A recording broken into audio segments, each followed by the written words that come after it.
बिस्मिल्लाहिर्रहमानिर्रहीम अस्सलाम वालेकुम my YouTube family, welcome back to my channel. कैसे हैं आप सब? उम्मीद करती हूँ कि आप सब लोग बिल्कुल ठीक ठाक होंगे।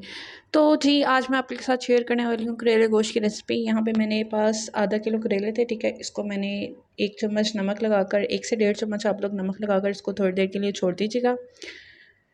आधे घंटे के लिए आपने नमक लगा के इसको छोड़ देना है। नमक लगाने से करेलों का जो कड़वापन होता है ना, वो थोड़ा ख़त्म हो जाता है, ठीक है। तो यहाँ पे मैंने करेलों के अंदर थोड़ा सा पानी डाल दिया था। अब मैं इसको वॉश करूँगी अच्छे से, टैप वाटर से इसको वॉश कर लेंगे और फिर इसको साइड पर रख देंगे।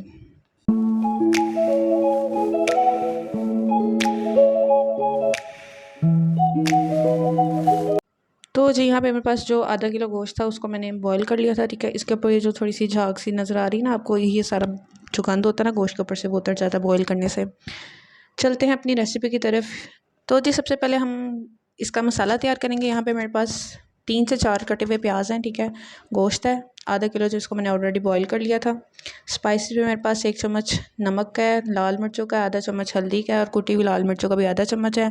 करेले जिनको मैंने ऑलरेडी नमक लगा लिया था। 4 से 5 टमाटर लेने हैं आप लोगों ने, इससे करेलों का टेस्ट इन्हेंस होगा, ठीक है। दही है और लहसुन अदरक मेरे पास 1.5 चम्मच होगा, ठीक है। और ये प्याज जो होगा हम एंड पे इसको फ्राइंग करके फिर डालेंगे, ठीक है। अब चलते हैं कि देखते हैं इसका मसाला कैसे बनाते हैं। पिछली रेसिपीज में भी आपने देखा होगा कि मसाला मैं ऐसे तैयार करती हूँ, सारा कुछ एक ही दफ़ा अंदर डाल के इसको प्रेशर लगा देंगे 20 मिनट के लिए।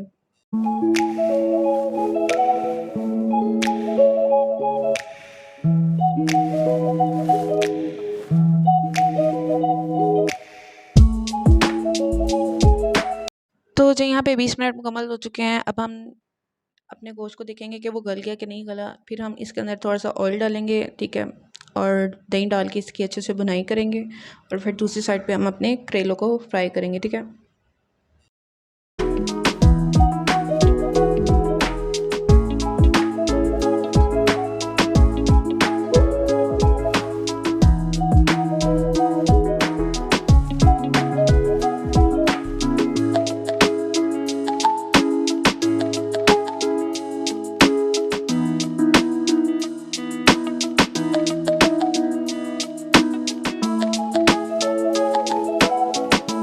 तो जो यहाँ पे मेरे करेले जो हैं वो लाइट ब्राउन हो चुके हैं। अब हम इसको निकाल लेंगे एक प्लेट में अलहदे से, और दूसरी इसी ऑयल के अंदर, घी के अंदर, आप लोग ऑयल भी यूज़ कर सकते हैं और घी भी यूज़ कर सकते हैं, प्याज डालेंगे और उसको भी हम थोड़ा लाइट ब्राउन कर लेंगे, ठीक है। और फिर ये दोनों चीज़ों को हम जो हमने मसाला तैयार कर लिया उसके अंदर डाल देंगे और फिर दम पर रख देंगे इसको।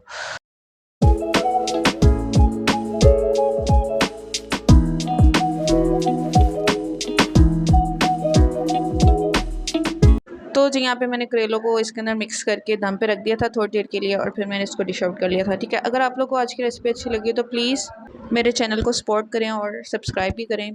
बड़ी मेहनत से वीडियो रिकॉर्ड की जाती है, ठीक है। मिलते हैं आपसे अगली वीडियो में, तब तक के लिए अल्लाह हाफिज़।